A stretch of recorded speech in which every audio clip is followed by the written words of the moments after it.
De vuelta, 8:10, a las 8 de la mañana con 10 minutos. Esta mañana en Ahora es Cuando, en Infinita por la 100.1 e Infinita.cl, conversamos con el ministro de Educación, Nicolás Cataldo. Ministro, ¿cómo le va? Bienvenido, buenos días. Muy bien, ¿y tú cómo estás? Muy bien también, pues.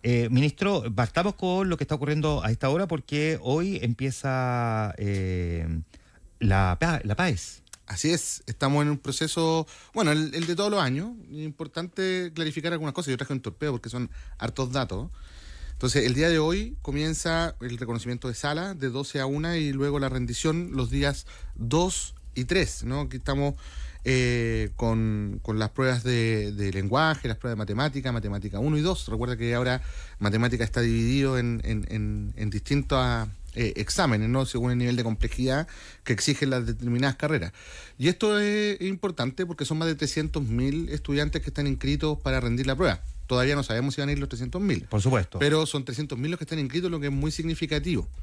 Ahora también hacer un llamado a los jóvenes, porque esto no es como en nuestra época. Nosotros yo alcancé a hacer PA, prueba de aptitud académica. Nosotros nos jugamos la vida en un día. ¿Cuántos años tiene usted? 41. 41, sí. Sí, no, sí. Que se ve más joven. Fui la última generación prueba de aptitud académica. Y mi papá fue la primera.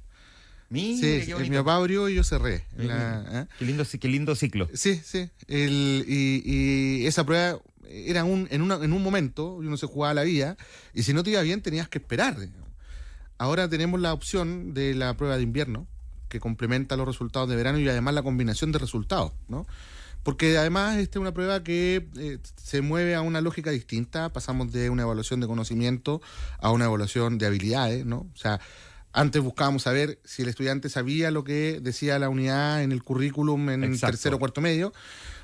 Hoy día lo que se busca es si es que el estudiante adquirió los conocimientos necesarios y si es capaz de aplicarlo a la realidad concreta, ¿no? Y para poder resolver problemas.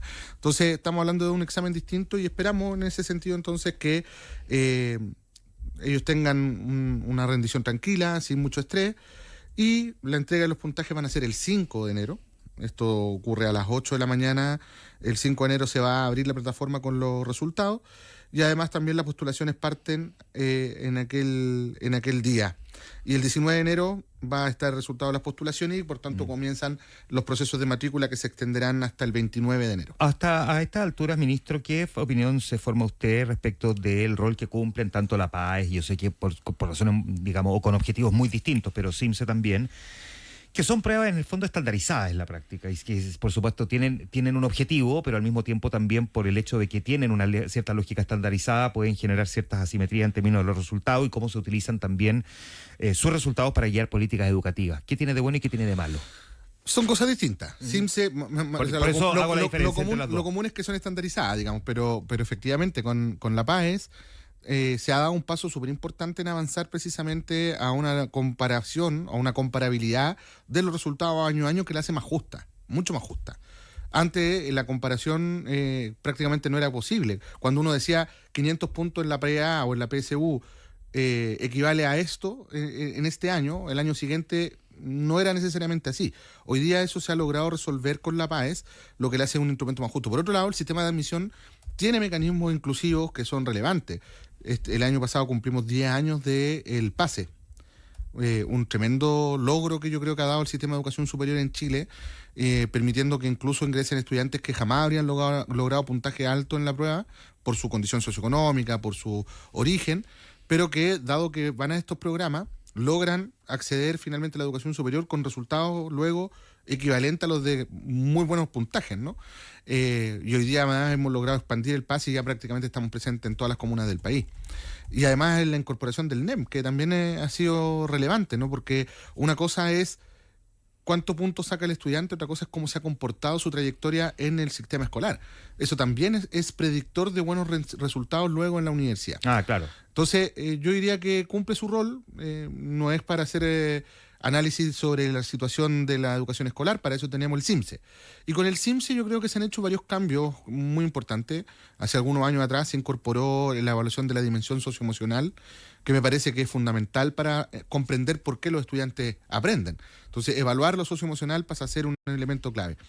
Por otro lado, nosotros logramos en los últimos 2 años entregar el CIMSE en marzo. Eso fue una innovación bien significativa, porque el CIMSE salía más a mediados de año. Entonces le devolvimos el carácter formativo a la evaluación. porque con eso los profesores tienen los resultados en marzo y pueden planificar y pueden determinar acciones pedagógicas precisamente para incidir en ello. Y lo que ha dejado de ocurrir, y eso en buena hora, yo creo que esto es algo que comprendieron todos después de que estuvimos muchos años en una lógica distinta, es que el CIMSE no es para hacer ranking de escuelas. O sea, incluso lo llevamos al paroxismo en algún minuto cuando se armaron semáforos y le pusimos colores a las escuelas, lo que genera estigmatización, lo que genera competencia también y un efecto más complejo, Juan Manuel, que es que terminamos generando estrechez curricular.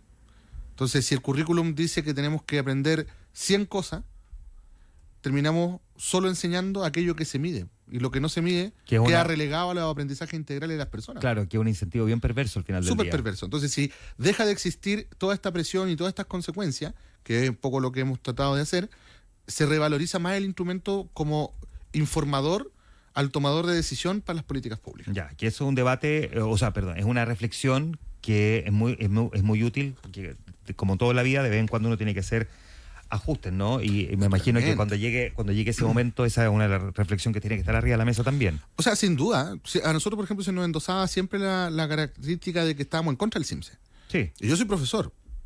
Yo trabajé en el colegio de profesores, he sido dirigente también, qué sé yo. Y la verdad es que nunca he estado en contra del CIMSE.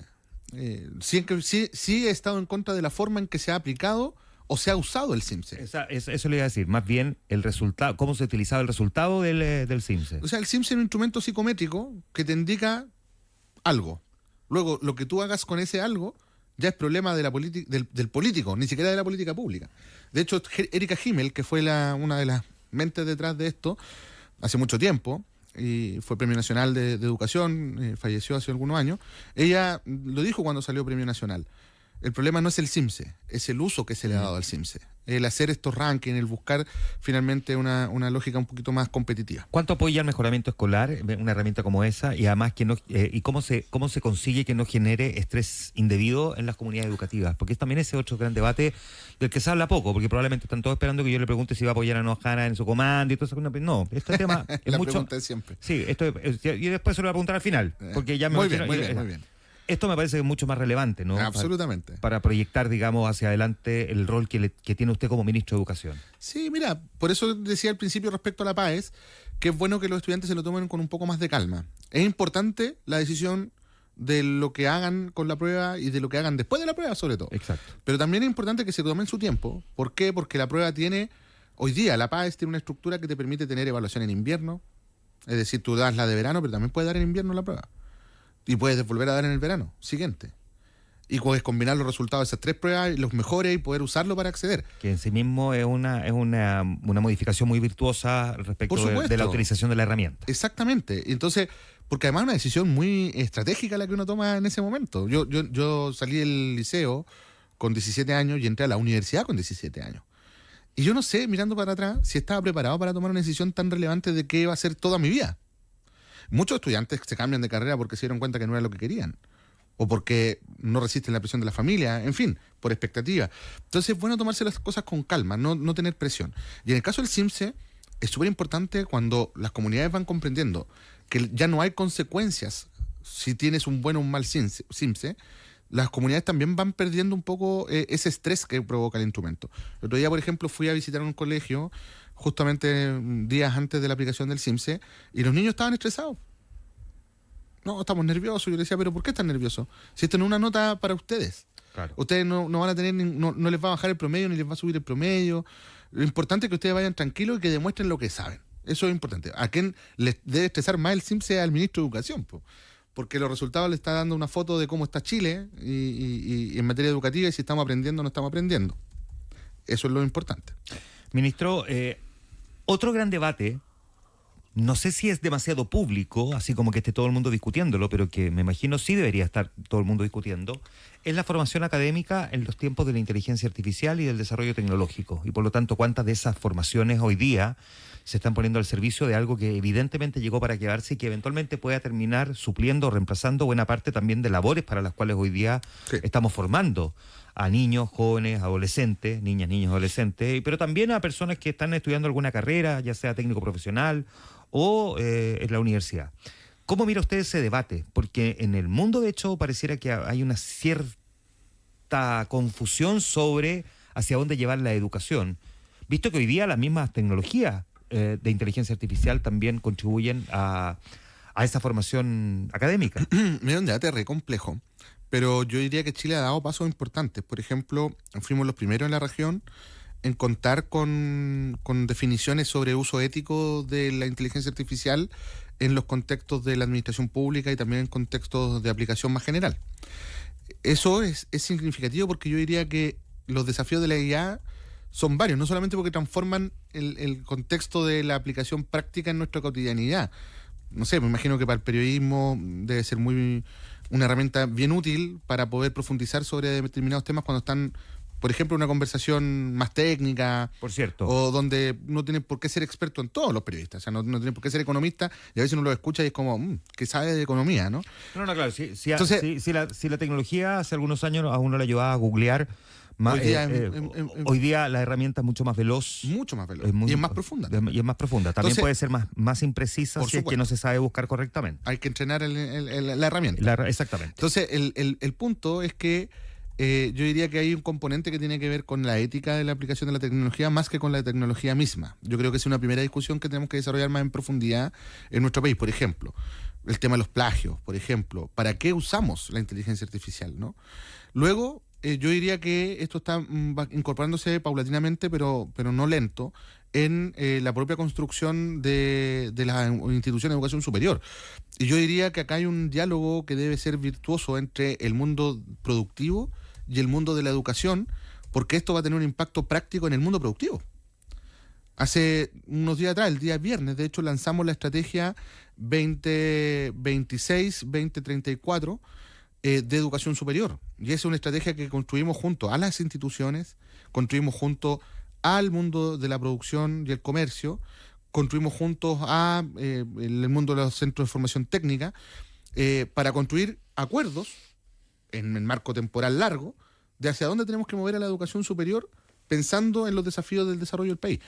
Y este tema de la inteligencia artificial está bien en el centro de esa conversación, ¿no? O sea, esto es algo que están mirando desde el mundo empresarial y que naturalmente también mueve a la educación superior, porque al final del día la universidad que no es capaz de entender ese fenómeno es una universidad cuya empleabilidad futura de los estudiantes va a ser más baja y por tanto también les va a afectar prestigio y opciones. Claro, estoy pensando también en cuánto uno puede terminar amarrándose a una carrera que luego no tenga la empleabilidad y por lo tanto, digamos, esto no tenga que ver con necesariamente una casa de estudio que en el fondo engaña al alumno, sino que probablemente incluso la misma casa de estudio no hayan llegado no se hayan dado cuenta de que probablemente es una carrera que hoy día puede que no tenga mayor empleabilidad. Sí, pero probablemente nadie se ha dado cuenta todavía. Y esa es la incertidumbre, digamos, del momento histórico que estamos viviendo. Uh-huh. O sea, mira, esto es distinto a perito criminalístico. ¿No te acuerdas de esa carrera? No, sí, claro. O sea, todo el mundo sabía que el campo laboral práctico de eso eran las policías. Claro, era bien acotado. Y era una carrera que en realidad estaba abierta para que se formaran los peritos de las policías, ¿no? Pero todo el mundo creía que iba a salir de ahí y hacer CSI, ¿no? Es verdad. Sí, pues, eso es distinto a lo que está pasando acá. Acá el problema que tenemos es que las tecnologías están transformando el mundo del trabajo. Y esa transformación en el mundo del trabajo puede dejar justamente traumas importantes en lo que es la formación inicial de aquellos que se preparan para determinadas labores. Por ejemplo, en el caso del profesor. El otro día lo discutíamos en UNESCO, un encuentro mundial sobre docentes, que hicimos hace un par de meses atrás, donde discutimos este tema. Y lo que nos dábamos cuenta es que la inteligencia artificial impacta profundamente en los procesos de enseñanza-aprendizaje, pero que es imposible que reemplace la interacción profesor-estudiante. Es más, la propuesta que se hizo en ese encuentro, más de 50 países del mundo, es proponerle a la UNESCO declarar patrimonio intangible de la humanidad la relación profesor-estudiante, ¿no? Por la importancia que tiene en la construcción humana. Entonces, por eso yo te decía al principio el tema del uso ético. Claro. Porque efectivamente la tecnología, no solamente la IA, ha ido transformando los contextos laborales. El punto no es ese, el punto es que nada de eso deja de estar al servicio de la humanidad. Comprender y siempre tener presente de que todos esos avances tecnológicos, como en su minuto en la robótica, como hoy día la IA, está y debe estar al servicio del ser humano.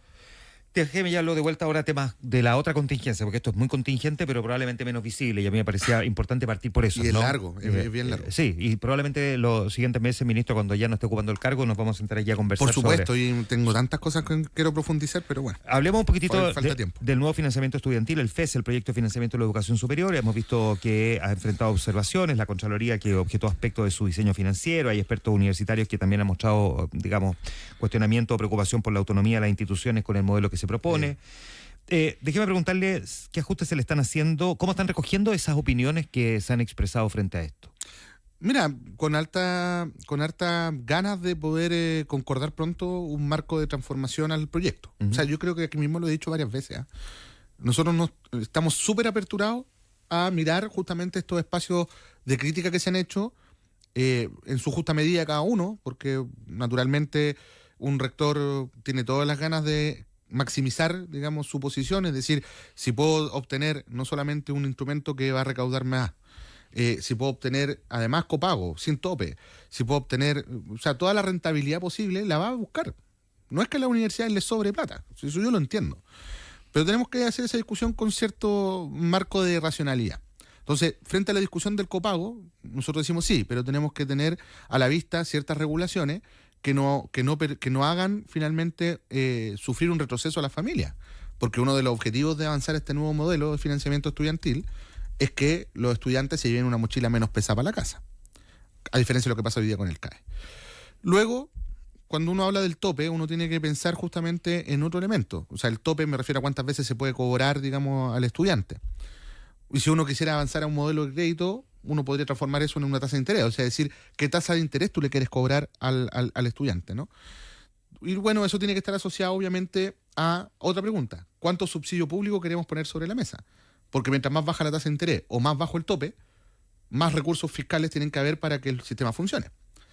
Mientras más alto, incluso puede llegar a ser innecesario poner recursos públicos. Entonces, uno tiene que hacer esas discusiones de manera técnica. Entonces, ¿estamos disponibles a disminuir el tope? Sí, por supuesto. Ahora, ¿cuántas veces? Bueno, cuánto sea necesario y mantenga otro principio del proyecto de ley, que es traerle de sostenibilidad fiscal al sistema. Porque hoy día, en el puro CAE, estamos gastando 1 billón de pesos, 1 billón, 1 millón de millones. En solo la recarga, es decir, la plata que tenemos que usar todos los años para que los bancos participen del proceso licitatorio, que es un sobreprecio el que se le paga. Nada ilegal, o sea, esto está dentro del marco de la ley. Sí. Esa plata que antes estaba fuera de la ley de presupuesto, por las declaraciones y recomendaciones del Consejo Fiscal Autónomo, la propia Contraloría, están hoy día dentro de la ley de presupuesto. Entonces nos disminuyen los recursos que tenemos destinados a otros temas pedagógicos o educativos. O sea, si yo miro cómo participa, por ejemplo, cada subsecretaría en nuestro presupuesto, la Subsecretaría de Educación Superior aumenta porcentualmente su participación en el presupuesto de educación, mientras la Subsecretaría de Educación Parvularia disminuye su participación en el presupuesto de educación. Entonces estamos equivocándonos de camino, ¿te fijas? Entonces la sostenibilidad fiscal es importante, no porque yo quiero que abstractamente el fisco ahorre menos. Es importante porque me permite direccionar recursos a las áreas donde más apoyo requerimos, ¿no? Ya, ahora, usted lo explica de esa manera. ¿Cómo cree que lo están entendiendo, por ejemplo, desde las universidades? Que miran esto también con temor. Las universidades no tienen por qué mirarlo de esta perspectiva. Eso yo lo entiendo. Por eso es que lo que nosotros le hemos dicho es buscar el espacio de menor impacto fiscal, porque nosotros entendemos que esto tiene esa complejidad. Por ejemplo, en la conversación que hemos tenido con el CRUCH, que es donde yo sitúo están nuestras universidades más prestigiosas en el país, pública y privada. No. Lo que no significa que a la otra la... No, para nada. De hecho, han habido conversaciones también con otros grupos de instituciones, con el mundo técnico, con el mundo de las universidades privadas no tradicionales, y que no han adscrito al CRUCH, porque hay universidades privadas no tradicionales en el CRUCH. Está la Diego Portales, la Universidad de los Andes, ¿no? La Alberto Hurtado. Han sido parte y han decidido incorporarse al CRUCH. Y el CRUCH ha decidido aceptarlas también. Sí, claro. Son ambas cosas. Entonces, claro, en algún momento dejarán de ser no tradicionales, porque ya también como que ese título uno lo confunde, porque uno dice la Diego Portales al final ya va a claro, tiene una trayectoria larga. Sí, pero cuando uno piensa en las tradicionales, uno piensa en las universidades de Chile y todas aquellas universidades que nacieron de su alero cuando se derivaron en pleno año 80. Están las estatales, y las católicas. Claro, la católica, que no es estatal, pero sí es una universidad por eso, las católicas, pública, privada, tradicional, pero con rol público. Y un par de universidades privadas que han cumplido un rol público muy potente, sobre todo con perspectiva regional. Universidad de Concepción, Universidad Técnica Federico Santa María en Valparaíso y la Universidad Austral en Valdivia. De larga trayectoria por lo demás. Por supuesto, y prestigiosa. O sea, uno piensa en ingeniero en Chile, tiene que pensar en la Universidad de Santa María. No, pues la Universidad Técnica Federico Santa María es extraordinaria. Extraordinaria. Sí, ya. Mi Ya. papá estudió en la Santa María. Mira, no. Estoy pegado ya con mi papá. No, está muy, Sí. está muy bonito eso ya. Oye, y luego yo diría que en ese sentido entonces está la conversación que estamos desarrollando con las instituciones de educación superior, donde el tema de financiamiento, más allá del FES, está sobre la mesa. Nosotros entendemos que es importante fortalecer aspectos de calidad, como por ejemplo la investigación u otro. Entonces hemos decidido ponderar, incrementar los recursos que están hoy día en 2 líneas de financiamiento, particularmente el basal por desempeño y el AIWE, ¿no? O el aporte de las universidades del Estado. Entonces son 2 fondos. Uno va destinado a las instituciones privadas del CRUCH y otro va destinado a las universidades estatales. De ahí nosotros vemos un fortalecimiento del financiamiento también posible y espero que sea parte del esquema de negociación que tengamos prontamente, porque además no nos queda mucho tiempo antes que termine el gobierno. Ya, a propósito de lo mismo, ¿qué siente usted que le va a quedar pendiente que de aquí al 11 de marzo no va a haber logrado sacar adelante como al menos usted lo hubiese esperado, al margen de esta discusión? Yo sé que son varias cosas, pero muchas cosas. ¿Cuáles son las primeras que se le La vienen que a la más me cabeza? frustra es haber podido abordar en serio un cambio al sistema de financiamiento de la educación escolar. Yo diría que eso es algo que está pegándole en la línea de flotación a las posibilidades de que nosotros podamos avanzar más rápido en materia educativa. Y no es porque necesariamente estemos gastando poco. Yo creo que estamos gastando mal, ¿no? Que es distinto. O sea, la distribución, la cantidad de subvenciones que tiene el sistema educativo es infinita. Y la verdad es que la única subvención que tiene un impacto real en elevar los resultados de aprendizaje es la subvención escolar preferencial. ¿En cómo se está gastando mal? Se está gastando mal porque se está distribuyendo mal los recursos. Los principios que están orientando además la distribución de financiamiento son principios que claramente no son adecuados. O sea, hoy día, por ejemplo, bueno, no hoy día, siempre desde que existe el DFLO del 98, que es la ley de subvenciones, el criterio con el cual se distribuyen los recursos es que está asociado a la asistencia, ¿no? A la asistencia promedio en trimestre móvil. Cada 3 meses tú haces el consolidado de asistencia de los 3 meses y se termina reliquidando lo que tú mensualmente transfieres a las municipalidades o a los servicios locales o a los particulares subvencionados también. Y eso tiene un sesgo de clase que es muy potente, porque ¿quiénes son los que menos van a clase? Claro. Los más pobres. Los más pobres. Los que tienen más precariedades. Entonces estamos orientando mal el gasto público en materia educativa. ¿Y por qué pasó eso? Porque se consideró que era un incentivo muy importante para que los sostenedores tuvieran una actitud proactiva frente a la asistencia. Yo creo que la razón de fondo no era necesariamente incorrecta, pero creo que queda corta. Yo pienso en un esquema más bien donde se construye un polinomio, donde en ese polinomio tú tienes gastos fijos, y ese es el problema que tiene hoy día este modelo de financiamiento. Claro. Gastos fijos, o sea, yo todos los meses tengo que pagar sueldo. Todos los meses tengo que pagar el agua, todos los meses tengo que pagar la luz, todo el tiempo tengo que estar haciendo mantenimiento a la escuela. Si no tengo recursos para eso, se me empieza a caer el sistema. Una cantidad increíble de municipios que no son capaces de pagar cotizaciones previsionales. No pocos particulares subvencionados que están cerrando de un día para otro porque quebran. Por malas administraciones, hay que decirlo. No es porque la plata sea insuficiente. Entonces, tenemos un gran problema ahí. ¿Ya? Y entonces creo que hay un componente de gastos fijos y hay otro componente que son gastos variables o ingresos variables que pueden estar asociados a estos incentivos. Como por ejemplo, si una escuela es rural, ¿debe recibir los mismos recursos que una escuela urbana? Una escuela rural donde a lo mejor no hay agua y están conectados a una PR, por lo tanto, o les llega los costos son distintos. O donde ese profesor que está en esa escuela, que es un docente metida allá en la esquina más remota de un territorio rural, claramente en la relación costo-estudiante va a ser mucho más caro. Po. Eso le quedó pendiente. Nos van a quedar a nosotros pendientes muchos temas. Ese yo diría que es el que a mí me genera más dolor. Ya. Porque además es un debate muy complejo. Entonces estamos dando un paso, sí, ahora en la ley de educación pública porque estamos transformando el mecanismo de financiamiento del sector BTF, que son los jardines infantiles. Y yo creo que ese es el primer paso para luego dar el siguiente, que es el sector escolar, que es mucho más difícil. Yo no creo que ese debate dure menos de 2 periodos presidenciales completos. Seguramente vamos a volver a conversar antes de que llegue el 11 de marzo. De todas maneras, ministro, así que le hago la última pregunta, que era la pregunta de rigor, que yo decía. Primero, ¿a usted lo invitaron a formar parte del comando de Janet Jara? No. Ya. ¿Y si lo hubiesen invitado? Lo habría evaluado, evidentemente. Ya. ¿Y por qué cree que no lo invitaron? Porque yo creo que no hay una mirada de tener que echarle mano autoridades de gobierno que están cumpliendo roles importantes. No sé si lo habrán pensado, pero al menos a mí no me lo han planteado. Por otro lado, el partido y esto es importante, cuando después de la primaria tuvimos un pleno del Comité Central donde se tomaron dos decisiones que yo creo que son las más relevantes. La primera, autonomía a la candidata para que ella pueda estructurar su plan de trabajo y pueda también ser la genuina representante de la centroizquierda y no quedar atrapada en las posiciones del partido. Esta tensión de la autonomía, ¿cierto? De todo el asunto. Y la segunda, que yo creo que la más importante, es ninguna autoridad de gobierno se mueve de su puesto. Ya. Nosotros llegamos hasta el final. Y yo creo que eso es importante, esa definición política es muy importante. Con una mano en el corazón y con la honestidad con la que hemos conversado durante todos estos años, ministro, ¿siente que en la candidatura de Janet Jara ha quedado bien cubierto el tema de la educación? Porque pareciera estar muy subsumido frente a otros temas. Yo creo que en general, no en particular, en general, y lo digo desde la primera vuelta incluso, con más candidatos sobre la mesa, pues yo en particular no me voy a referir a esto porque si no es intervencionismo electoral, pero en general yo creo que el debate educativo ha estado ausente, en general.